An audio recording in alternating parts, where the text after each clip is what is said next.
ما 12 کاله چې تعلیم وکړی هغه ګرد بېکاره سو اعلی مزاحمت سو. زه اسناد نه لرم، ما ته په افغانستان کې داخله نه راکوي. په داسې حال کې چې له پاکستان څخه د افغان مهاجرو د ایستلو لړۍ په چټکۍ سره روانه ده، هلته د ایمل په څیر ځوانان له یوه سختې ننګونې سره مخامخ دي.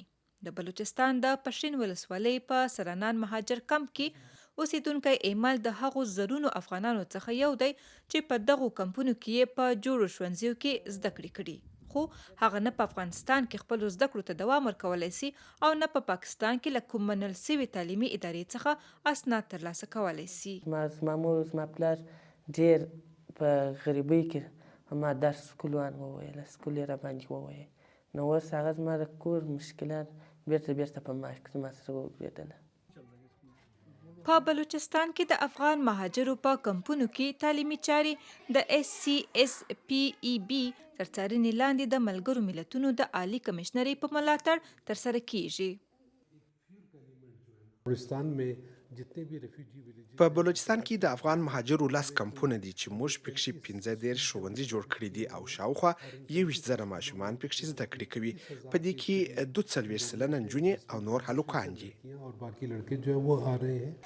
په تیرو وختونو کې به د افغان مهاجرو د کمپونو په ښوونځیو کې د افغانستان نصاب تدریس کېده او اسناد به د افغانستان بورډ ورکول، خو په 2019 میلادي کال کې د پاکستان حکومت د افغانستان د نصاب پر ځای د پاکستان نصاب نافذ کړ. په 2021 میلادي کال کې د طالبانو تر بیا تسلط وروسته افغان بورډ د دغو اسنادو له منلو انکار وکړ. اوس له تیرو 3 کلونو راهیسې په زرونه فارغان د فراغت سندونه نه لري. उनका क्वेश्चन ये है कि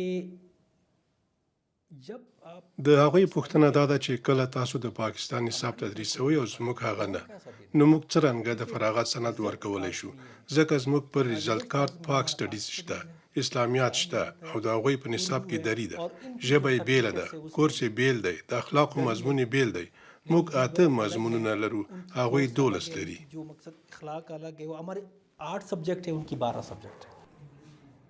اوس مهال د کمپونو په ښوونځیو کې هغه زده کوونکي چې په پاکستان کې د اوسېدو لپاره قانوني اسناد لري تر 10م ټولګي زده کړې کولی سي او د بورډ په امتحان کې تر ګډون وروسته د فراغت سند هم ترلاسه کوي، خو هغه ماشومان له دې حقه محروم دي چې مندي او پلرونه یې په پاکستان کې د اوسېدو قانوني اسناد نه لري.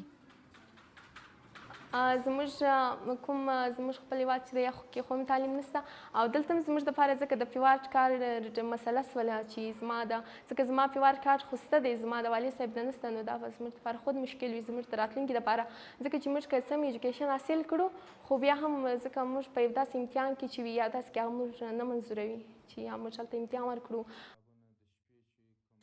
د نبیې او ایمل کیسه یوازې د 2 کسانو کیسه نه ده، بلکې د هغو زرونو ماشومانو غږ دی چې په ډیره سختۍ کې یې زده کړې کړي، خو اوس د اوسېدو د قانوني اسنادو، سیاسي پریکړو او بیروکراسۍ له کبله خپلو هیلو ته نسي رسېدی.